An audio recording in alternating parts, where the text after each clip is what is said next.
خۆتان لێبێتوەم کاتتان باش بینەرانی خۆشەویستی تەلەڤیزیۆنی کۆمەڵە بە یارمەتی هاوڕێیانی هاوکارم لەگەڵتانم بۆ پێشکەشکردنی گەشتی هەواڵەکانی ڕۆژی یەکشەممە. سەرەتا سەردێڕی گرنگترین هەواڵەکان. ئاگرگرتنی دارستانەکانی ناوچێ هەنجیرانی مەریوان، هەڵوەشانەوەی حکمی سێدارە 5 هاوڵاتی دەست بە سەرکراوی خەڵکی شاری بۆکان، سەپاندنی حکمی سێدارە و سەرجەم 6 ساڵ بەندکران بەسەر 7 چالاکی سیاسی کورد، شانەوەی هێزەکانی پارتی کرێکارانی کوردستان لە باکووری کوردستان و دەست بە سەرکرانی لانیکەم 15 بنەماڵەی بەلوژ لەلایەن هێزەکانی ڕژیمەوە.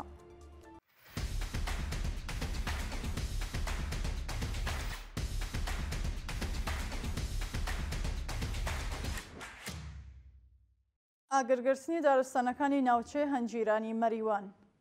بە پێی وێنانێ بەدەستمان گەیشتوون، ئاگری دارستانەکانی ناوچێ هەنجیرانی مەریوان بۆ ماوەی زیاتر لە 6 ڕۆژە بەردەوامە و لەلایەن ناوەندە پەیوەندیدارەکانی ڕژیمەوە تەنانەت تیمێک بە مەبەستی کوژانەوەی ئاگرەکە ڕەوانەی ئەو ناوچەیە نەکراوە. بە وتەی سەرچاوەکانی هەواڵ تا ڕۆژی دووهەمی ئاگری دارستانەکانی ئەو ناوچەیە ڕژیمی کۆماری ئیسلامی ڕێگری لە کنترۆلکردنی ئاگرەکە لەلایەن خەڵک و ئەنجامانی ئەنجومەنی سەوزی چیای مەریوان دەکرد و هەموو جار پاش کوژانەوەی ئاگرەکە لە شوێنێکی نوێوە دەستی پێکردووە و هێشتا سەرکەوتوو نەبوون لە کنترۆلکردنیدا.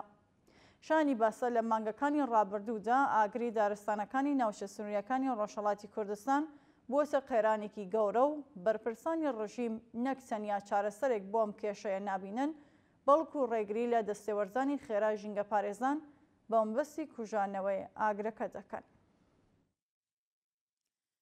هەڵوەشانەوەی حکمی سێدارە 5 هاوڵاتی دەست بە سەرکراوی خەڵکی شاری بۆکان.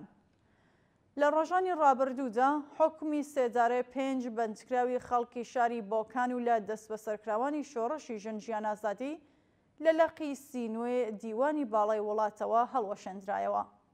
ئەم هاوڵاتیانە بەناوەکانی پژمان سڵتانی، ڕزگار بەیگزادە بابامیری، عالی قاسمی، کاوە ساڵحی و تەیفور سەلیمی بابامیری کۆتایی مانگی خاکەلەوەی 1402 هەتاوی و لە ڕەوتی شۆڕشی ژن ئازادی لەلایەن هێزەکانی ئێدارەی ئیسلاحاتی ڕژیمەوە دەست بەسەر و ڕەوانەی گرتوخانەی ورمێکرابوون. ئەو دەست بەسەرکراوانە لە ژێرە شکنجەی هێزەکانی ئیسلاحاتی ڕژیمدا ناچار بە دانپێدانانی زۆرم لێکرابوون و پاشان مانگی پوشبەڕ یەمساڵ لەلایەن دادگای انقلابی ڕژیمەوە سەرجەم حکمی 11 جارێ ئەعدامیان بەسەردا سەپێنرا بوو. پەیوەستبوونی بەندکراوانی زیندانی ئیلام بە هەڵمەتی سێشەمەکانی نابۆ سێدارە. ڕۆژی شەممە 3 خەزەڵوەر بەندکراوانی زیندانی ناوەندی ئیلام بە بڵاوکردنەوەی بەیاننامەیەک پەیوەستبوونیان بە هەڵمەتی سێشەمەکانی نابۆ سێدارە ڕاگەیاند.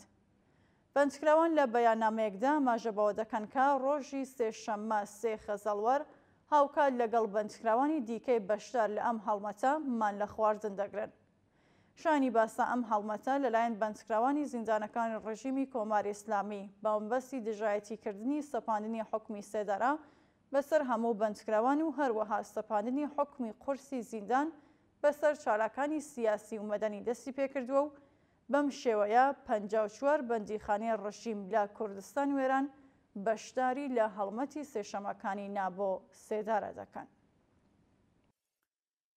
سەپاندنی حکمی سێدارە و سەرجەم 6 ساڵ بەندکران بەسەر 7 چالاکی سیاسی کورد.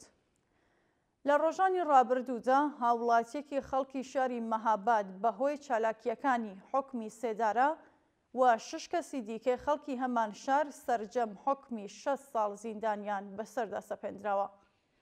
بەپێی راپۆرتەکان هاوڵاتیەک بە ناسناوی کاویز عەبدوڵڵا زادە لەلایەن دەستگای قەزای ڕژیمەوە حکمی سێدارەی بەسەردا سەپێنراوە و هەروەها 6 بەندکراوی دیکە بەناوەکانی سالار بایزی دیازەر، هێمن و یوسف مامقادری، مەنسوور کەربەلایی، سالار سەید ڕەحیمی و حەسەن مامیل ئازەر بەهۆی چالاکیەکانیان لە کۆمەڵگادا سەرجەم حکمی 6 ساڵ زیندانیان بەسەردا سەپێنراوە. کشانەوەی هێزەکانی پارتی کرێکارانی کوردستان پەکەکە لە باکووری کوردستان. ڕۆژی یەکشەممە 4 خەزەڵوەر پارتی کرێکارانی کوردستان پەکەکە با بەڕێوەبردنی کۆبوونەوەیکی ڕۆژنامەوانی لە بناری قەندیل ئاماژێ بەوە کرد کە هێزەکانیان لە باکووری کوردستان دەکشێنەوە. بەپێ هەواڵی گەیشتوو پارتی کرێکارانی کوردستان پەکەکە لە دوایین هەڵوێستی سەبارەت بە بەڕێوەچوونی ڕەوەندی ئاشتی لە باکووری کوردستان و تورکیا هەموو هێزەکانی کە لە باکووری کوردستان جێگیرکراون ڕەوانەی باشووری کوردستان دەکرێن. شانی باسە لە ڕۆژانی ڕابردوودا چەندان جار پارتی کرێکارانی کوردستان بە بڵاوکردنەوەی چەندین بەیاننامە ئاماژێ بەوە کردبوو کە سرەڕای دەستپێکردنی ڕەوەندی ئاشتی لە تورکیا هێزەکانیان لە باکووری کوردستان دەکرێنە ئامانج و هۆشداری دەستپێکردنەوەی ئاڵۆزیەکانیدا بوو.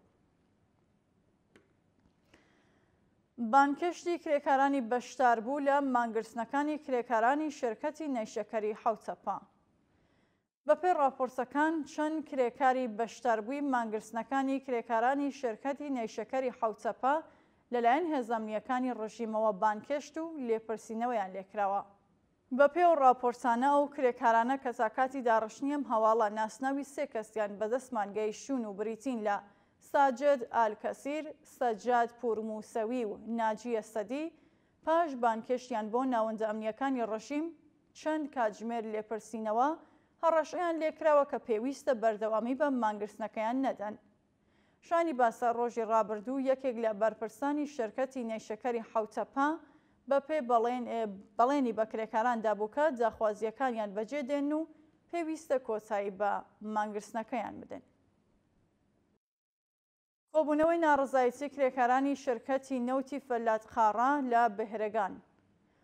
ڕۆژی شەممە 3 خەزاڵوەر کۆمەڵێک لە کرێکارانی شێرکەتی نەوتی فەلاتقاڕەی شاغەڵ لە ناوچەمەڵایەتیەکانی بەهرەگان دژ بە وەدینەهاتنی داخوازیەکانیان کۆبوونەوە. کرێکارانی بەشداربووی کۆبوونەوەکە ماژە بەوە دەکەن کە سەرەڕای بەڕێوەچوونی دەیان کۆبوونەوە دژ بە بایەخنەدانی بەرپرسانی ئەو شێرکەتە بە داخوازیەکانیان هێشتا کێشەکانیان چارەسەر نەکراون و خوازیاری دابینکردنی ئیمکاناتی ڕەفاهی، ئێمنی شوێنی کار و ئەمنیەتی پیشەیی، گەڕانەوەی ئەو بڕاپارە کە وەکو باج لەسەر حەقدەستەکانیان کەم کراوە، سەربەخۆی سندوقی خاننشینی خانشینکراوانی سەنعەتی نەوت، بەکردەوە دەرهاتنی یاسای 15 ڕۆژ کار و 15 ڕۆژ پشودان و هەروەها پێدانی حەقدەست و مەزایە دواخراوەکانیان بوون.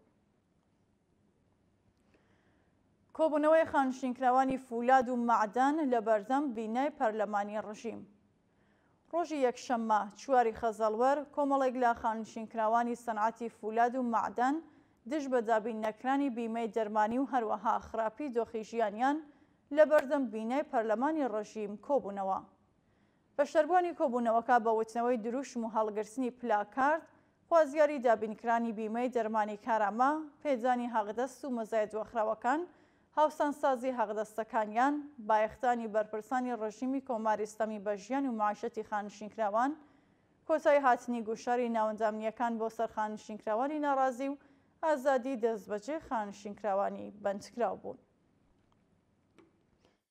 دواهواڵ دەستبەسەرکرانی لانیکەم 15 بنەماڵەی بەلوچ لەلایەن هێزەکانی ڕژیمەوە.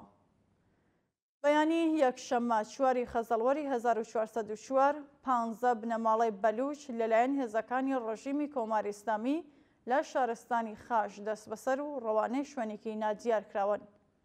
بە پێی دوایین راپۆرتەکان دەستبەسەرکراوان بە بیانووی ئەوەکە ناسنامەیان نییە لەلایەن هێزەکانی ڕژیمەوە دەست بەسەر کراون و لانیکەم بریتی بوون لە 7 ژن منداڵ و پیاو.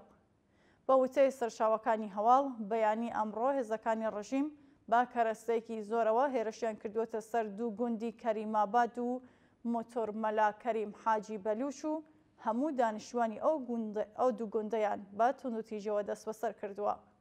شانی باسا تاکاتی داڕشنی ئەم هەواڵە سەبارەت بە شوێنی ڕاگررتنی و هاوڵاتیانە و هەروەها ناسناوی دەست بەسەرکراوان زانیاریەک لە بەردەستانیە. بینەرانی خۆشەویست هەواڵەکانتان پێشکەشکرا هەر شاد و ئاسوودە بن.